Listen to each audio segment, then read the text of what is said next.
Le médecin mythomane qui a tué toute sa famille. Dans l'Ain, en France, les pompiers sont appelés au petit matin par des éboueurs qui aperçoivent une maison en feu. À l'intérieur, c'est le drame. 3 morts, tous d'une même famille. Les sauveteurs retrouvent un seul survivant, Jean-Claude Roman, chercheur à l'OMS. La police commence une enquête et retrouve dans le véhicule du médecin une lettre.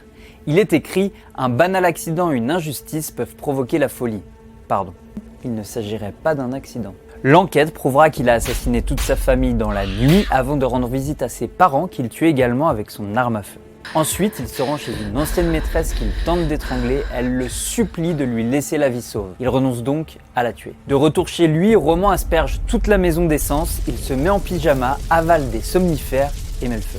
Depuis près de 30 ans, toute sa vie est un énorme mensonge. Il n'a jamais terminé ses études, ni décroché son diplôme de médecine. En fait, il ne travaille même pas. Le tueur assurait le train de vie de sa famille en empruntant de l'argent à ses proches ou à sa maîtresse en leur promettant de juteux placements en Suisse. Quand il prétend se rendre à l'hôpital pour opérer ses patients ou à l'étranger pour donner des conférences, le faux docteur se rend en fait à l'hôtel ou à la bibliothèque pour étudier des livres de médecine. L'illusion est parfaite. Mais les années passent, sa femme se pose des questions, ses proches lui demandent des remboursements.